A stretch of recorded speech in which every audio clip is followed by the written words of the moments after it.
I'm Paula Louise Dixon. I'm a business and coaching psychologist. Hi, my name's Kate Dean. I am a disability and neurodiversity consultant.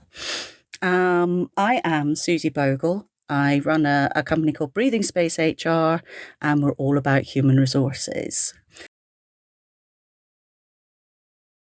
To be talking about all things inclusion, and we're going to talk about your new business as well. So I'm very excited to hear about that. Just to let everybody know, I have been diagnosed for 4 years with ADHD. And Kate, I believe you are also neurodivergent. So part of the gang, yeah. So I'm dyspraxic and ADHD, proud of it, and very much work to the strengths of my neurodivergence in the work that I do. Wonderful. And Paula, Yep. Are you just normal?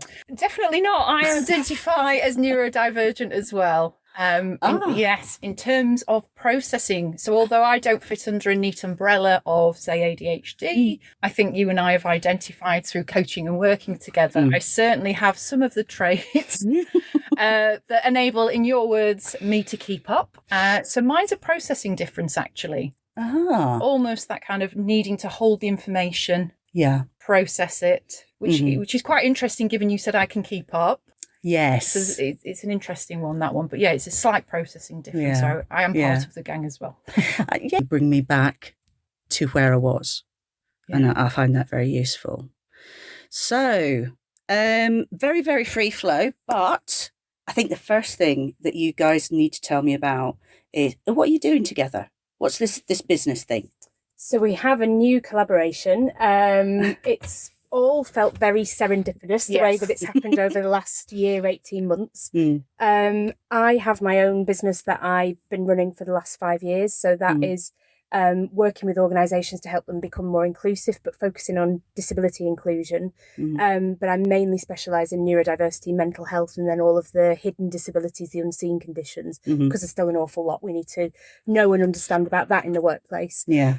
So prior to me starting the business in 2020, which was an interesting year to start a business, I'd worked for what turned out to be far too long in higher education. So I've worked at 3 different universities, all in the student-facing disability support teams.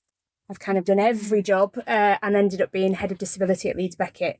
And so I've worked with thousands of students over the years.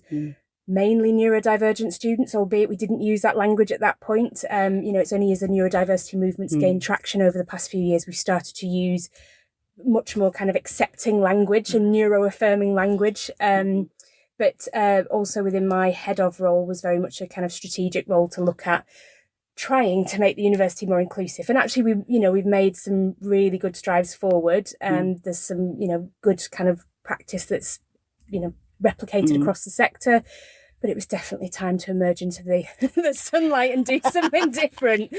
And I think that's where the work that Paula and I do goes that step further than others, and that's not being disparaging to, it's a burgeoning sector. Lots of people are talking about neurodiversity now, but because we've done this for so many years, we work with people based on their unique profile. Everybody's, just as everybody is neurodiverse, every neurodivergent person is neurodiverse as well. They will have their own collection of traits and characteristics that are perfectly unique to them. Some things they assumed everybody else was doing, some things they assumed, or perhaps there might have been things that people have masked. And certainly the workplace assessments that I do are usually at the point at which someone's just received that diagnosis and are left a little bit dumbfounded that they've got a piece of paper in their hand sort of saying, welcome to the club, but well, what do I do next? Here are all your tools. Yeah, there isn't any real follow-up support or any opportunity to kind of unpick that and work with someone on that. So I will sort of talk to somebody and start to have that conversation of what does this look like for you? And then Paula then will offer that follow-up support. So that's where kind of this beautiful collaboration kind of came together. And I think defining what it means to be inclusive is something that we hear a lot from many different perspectives, a legal perspective, an employer's perspective, from our perspective, because you have those intersections between what the law tells you. If you don't even need to have a diagnosis per se. If you identify as neurodivergent, there's an expectation there. So I would like to come at it from the point of view with inclusion being something that really we want to be seeking to do for everyone. Yeah, but what is it? What is So inclusion? what does it mean to be included? If I brought it down to kind of an organisational perspective, and this is something that in terms of the training that we offer, from a managerial point of view, it's thinking about all the members of the team and being in a position to have a conversation with people to say, fundamentally, what do you need, or what can we do to support you to ultimately be at your best? So for me, we can boil it down to considering the working environment, the relationships, how we interact with one another. It's a lot of breaking it down practically. And if we're thinking about inclusion in its fullest sense, what we want to do is some groups, neurodivergent people with an assessment, might need that additional support because it's hard to advocate for yourself. So we don't want to say you've now got a diagnosis because you find things hard, and now we're expecting you to go in there and revolutionise your own organisation from the inside out. We absolutely recognise that advocacy piece. But there is something in there about supporting individuals to understand themselves. It can be challenging for employers who then think, oh dear, I've got somebody here, I want to support them. I'm not sure what I can ask them. I'm not sure what to do for the best. And actually everybody's different. So they're frightened of getting caught out. The legal implications. To be honest, I've sat in meetings and people who absolutely legitimately have diagnoses, etc. However, they've used it. And they've used it in such a way to beat up their management, their team 100%. Members, and to get money out of their employers. And that's from the cynical HR person in me. But I've actually sat and experienced it. We're hearing more and more of that, Suzie. It's a common thing that's coming up. People are coming to us and kind of going, what do we do in that set of circumstances? Because it can be very expensive. Yeah. Very. Yeah. The biggest award for the tribunal, I think, was last year, and it was 4.5 million. Oh, wow. Yeah. Oh, what did they do? That was a London council, and it was a senior ADHDer that had also had PTSD, and I think it was the way they sort of handled absence management, and again all of these the barriers that exist within workplaces, and again that's lots of the work that we do with the new business, which we will talk about at some point, but I'm telling you anyway. Already talking about what you're going to do, but we just haven't talked about how you're going to do it. But rather than, yes, of course, there's that awareness piece, and that needs to continue growing as we've gained so much traction in the neurodiversity movement generally over the past few years. But actually that neurodivergence in action is the point I think we're at now, where we're seeing those conflicts happen in situations where, because also when we talk about difference, there's also communication differences. Oh, yes. And all too often we hear about the autistic person being called rude when actually they're just being really direct. And people not understanding those different ways of communicating because we've not had those conversations. We've not told line managers about that. There's only so much you can cover in an awareness session, but actually those situations in action are again very often where we'll get involved, where conflict has arisen, somebody's off sick, there's a disciplinary, or there's there's somebody like me gunning for the line managers are at loggerheads, and again also when we think about that whole kind of thinking about inclusion from an individual's perspective, to know that something is inclusive is to see it, feel it in everything that you do within an organisation. And actually, if you've been through a series of organisations where you've been told, no, we can't do that, no, we can't get you this, no, you need to do this. What we're now understanding when we talk about neurodiversity as well is very much a kind of trauma-informed approach. Yeah. That actually, if you've had a series of, negative responses or negative situations, then actually that leaves its scars. And I think what we're seeing emerge as part of the neurodiversity movement is this kind of normalising the conversation, which is brilliant, but also people finally kind of finding their voice within that rather than kind of scuttling off into the shadows when something's gone wrong in the workplace, as it often can do, they're suddenly growing teeth and saying, no, actually, I understand now that this is something that I can take to tribunal. And so we've just seen this massive emergence. I mean, basic legal compliance we're talking about there. So much different to, inclusion. But I think what we are seeing is businesses absolutely come in a cropper from really, really straightforward things that could ultimately cost you 4.5 million. Yeah. Oh, I know. Kind of sets it in perspective. I know. And that's where we help. Yeah. So, Go on. so we talked about the inclusion, the what, the problems. Yeah. What are you doing to fix it? If I came with my client saying, we've just identified these neurodiverse people within this team, what do we do now? What do we do now? Can I just say, so we might work, so that's very much at the business end, if you will. So we might end up coaching that individual, or we might put some training in place. And just to highlight as well, that balance between individual and organisation that we try to seek is to make sure that we're not coming in pointing fingers at organisations already who may feel close to burnout. We recognise there is an emotional labour involved for leaders and managers in having so many unique individuals in their organisation. So we want to recognise that. But in terms of the support, that often comes at the sort of the end of it. We've recognised the people and they need some one-to-one support. Yeah. I work with individuals. It's part of the solution, isn't it? It is. But actually, if we think about our solution overall, it might start with Kate going in there and doing some assessing of the organisation in terms of policies and principles. I wonder if you might say that, and we'll come back to. I can come at the other end. Yeah, she'll remember it. She'll remember it. So lots of the work that I do already with organisations is very much that kind of audit piece. So applying that neurodivergent lens, because again, that whole thing, this is a new conversation for lots of people. Yes, there's been lots of stuff on TV. There's been, all sorts of stuff on social media. But actually, again, what does that look like in practice, in the workplace? If you don't see that there's anything wrong, because actually it was made for you, and so you fit into that mold quite well and you thrive within that space. So it's really important, again, to sort of do it with kindness, back to my award in primary school, served me well. But that whole idea that, very often barriers are invisible unless you hit against them. But if you hit against them, you know absolutely full well that they're there. That makes a lot of sense, that description. And that really kind of then fits into the whole social model of disability, which is something that I've worked to for, best part of 20 years, which, sees that it's the environment that disables the person. And that could be physical spaces, but increasingly it's about looking at the policies we've got within organisations. Have your absence management policies, have your flexible working policies, have your performance management policies thought about people that think differently? So not just a statement at the end, but actually, have we really recognised that actually ADHD or neurodivergent people might burn out, and we might need to reflect that in flexible working arrangements or absence management, or even in KPIs, thinking about outcome focus. Doesn't matter how and when you deliver the work, just looking at the piece that comes out, rather than that I expect you to do it in a particular way. And I think importantly, and I know you keep trying to come in, Suzie, but it's fine. I forgot what I was going to say. It's all right. We'll move on.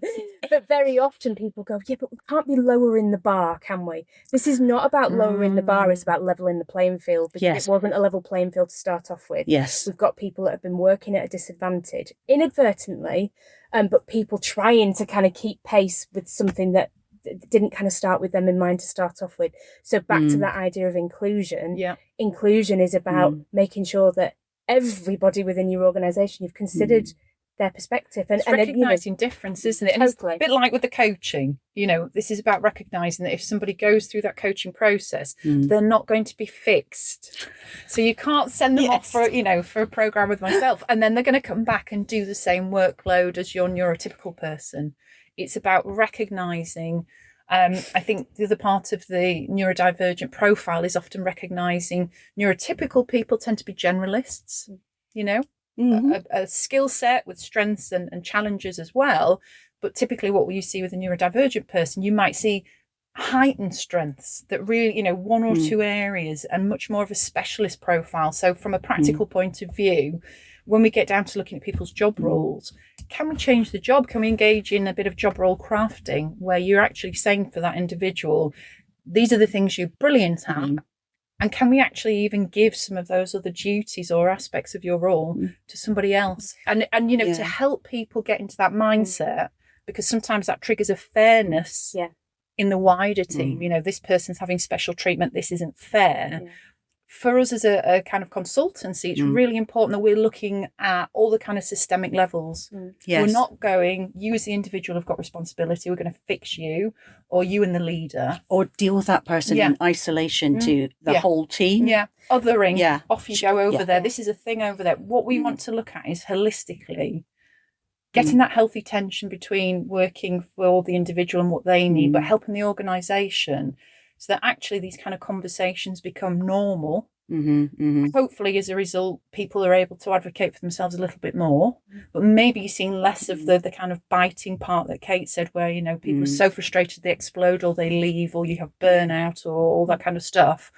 And so we tend to work with organisations from a kind of preventative point of view. Yes. But also from a kind of problem, help people work backwards. And we're seeing more and more inquiries from HR professionals where their clients are kind of going, we've reached a certain part in the process. The person's then kind of diagnosed neurodiversity. What do we do? So you're using the word neurodivergent, and I'm using neurodivergence. Is there a difference? So I think we're at the point now where terminology, I think, is an interesting conversation. And terminology always evolves, doesn't it? And again, it is not about beating people with a stick. But I think the reason why I'm quite deliberate about the language I use. So I will talk about autistic people. I will very grammatically incorrectly say I'm ADHD as opposed to I have ADHD, because for me that suggests you could take it away. If you've got something, you can take it away. It's part of my wiring.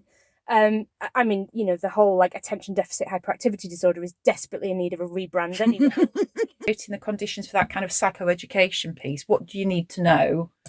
Creating that space where people can ask questions, where leaders can come and they can't get it wrong. They're not going to be judged by it. But I think the other thread going as to what we would look at here is things like training, is things like that golden thread through recruitment, through job descriptions, where when we talk about being a leader, we recognise that technical experts get promoted. I work across public, private, not-for-profit. So that's probably the most common thing. What do we do with leaders who've ended up in a position?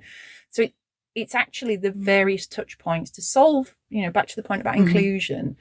We need to be thinking about it from the very start. We need to be thinking about values, vision, mission, but then we need to see it threaded through. So from a job perspective, when you're applying for a position or a promotion, even if you are a technical expert, we need to be saying these are the people related skills that if they don't come naturally to you, they're not a strength. Actually, we will develop them as a skill set, and there is an expectation that you will learn as a leader to tailor. And I think the other part of that is nobody likes being told that they need to change. So there's almost psychological techniques that we use, or I use when I go in. It's not sat there telling people off. It's about, how do I work with you and use different types of language, for example, motivational interviewing, where we're kind of opening up people and then allowing them to talk and kind of validating what they're saying. We in HR need to know those tips. Yeah, absolutely. So what did you call it? Motivational interviewing. So it's a sense of kind of creating a space through asking questions, different kind of techniques. Happy to share it with you. But what essentially you're doing is enabling a leader and manager to kind of have a conversation with someone who may be resistant to change. And the way in which you do it is to kind of look for elements of change talk. So if they're kind of little glimmers where they're positive about something, or you pick it and take it and you run with it. Yes, and that's the bit that you want to do. And you know, the kind of cumulative effects that you can have with a team if you're recognizing some of this and reinforcing it. But equally, what you're not doing when you hear some sustained talk, people are against it, you don't immediately go to them and start tackling it. You're kind of exploring with them in a comfortable way. What's that barrier? Where's that coming from? Progression routes in organisations invariably are to become a manager. Yes. And actually, if you're really, really technical, but you have absolutely no inclination, I don't think I do anymore, to be a manager. You can't say that to me.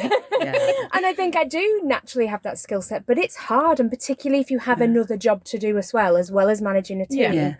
But actually, some organisations now are starting to open up different pathways for people. I was just about to talk about that, to managerial positions, but there is that promotion to technical expert. That certainly exists in recruitment, where you can be a sort of principal rather than a manager. It's too much effort. And back to that whole question again of what is inclusion. it takes quite a lot of unpicking to get to the point. And for an organisation to be inclusive is not something that sits in the sidelines. It has to be led from the top. Role model. It has to, it has to be, a whole organisational approach. Yeah. It has to involve a whole kind of community of people that are all accountable to one another. I mean, the classic thing of, somebody perhaps going into a workplace and requesting a piece of software, the fur and feathers that fly and the emails and the weeks that go by, because nobody's anticipated that somebody might need a piece of assistive software at some point. Yeah. So actually lots of the work that we do is about saying, well, should we have a conversation with your IT teams and say, these are the pieces of software that actually you could perhaps do with looking at cybersecurity, compatibility, procurement pathways, at now. And then actually if somebody does request it, you're like, okay, we know what to do now. We've thought about it. I mean, from our point of view, we know that, if you go down the access to work route, it used to be typically 3 months that you'd be waiting. It's approximately 6 now, I'm hearing. It's taking much longer to get that grant, that award. The thoughts are going forwards that this kind of external support, so the coaching will remain, the assistive tech. We've heard of people sort of body doubling, or having administrative support. But the suggestion is actually that this will be reduced because actually of the volume of people seeking support.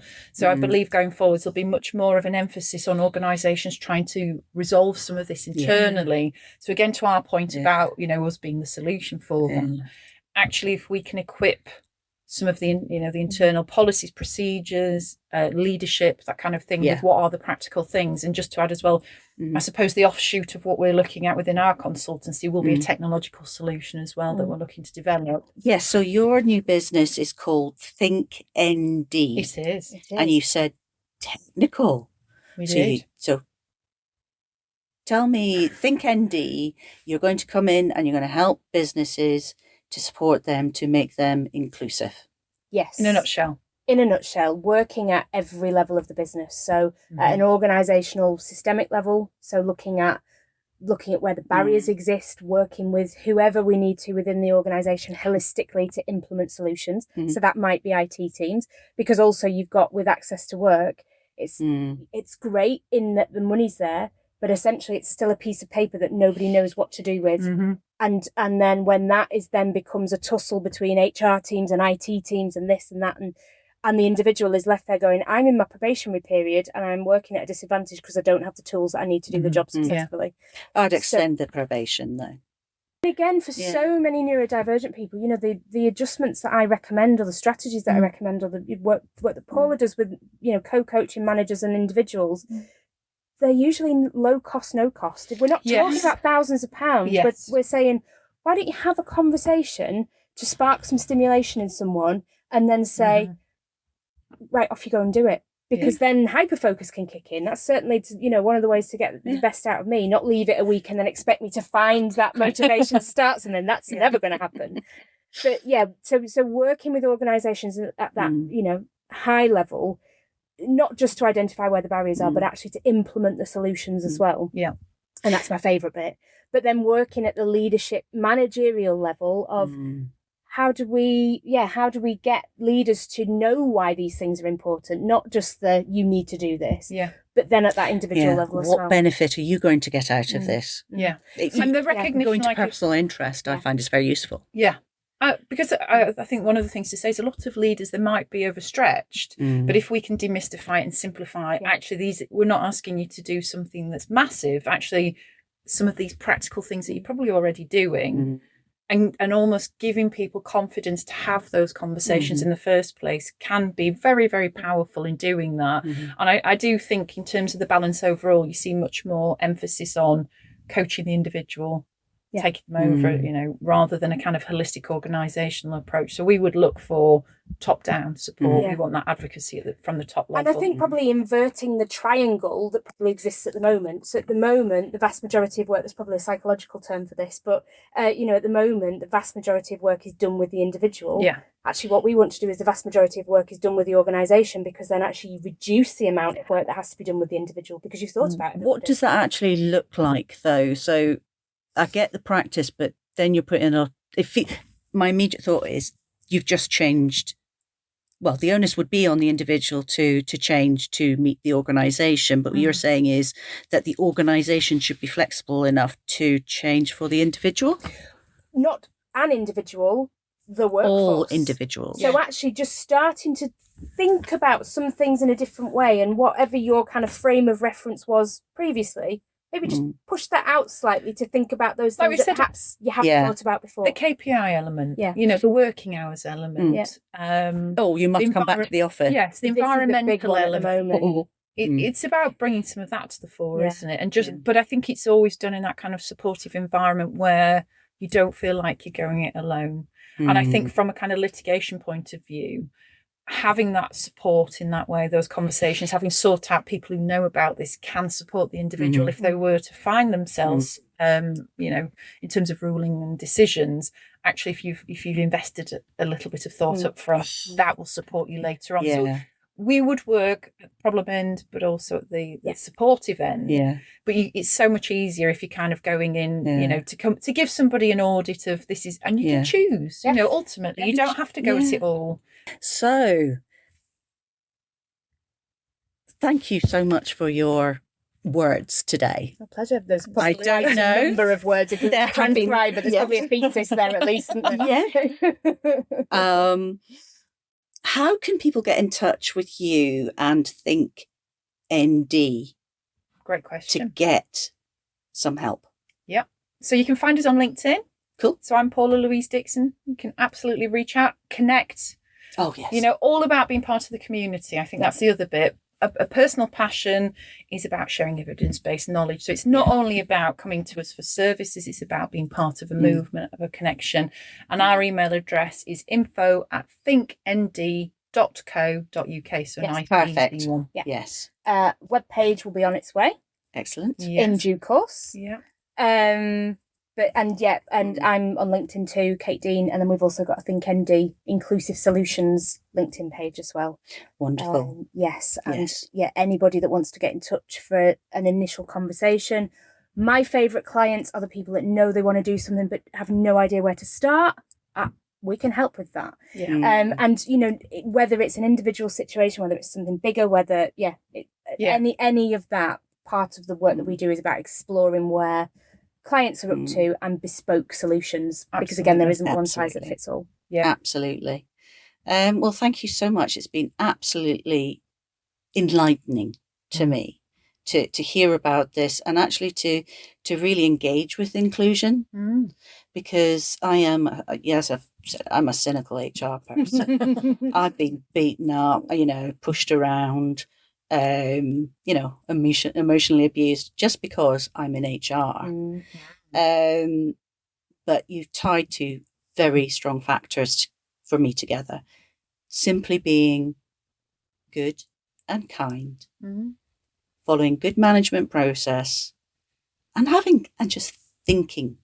Think ND. Think ND. See? Well, I think that's the point we end this podcast. Thanks for having us. Thanks so much, Suzie. Cheers.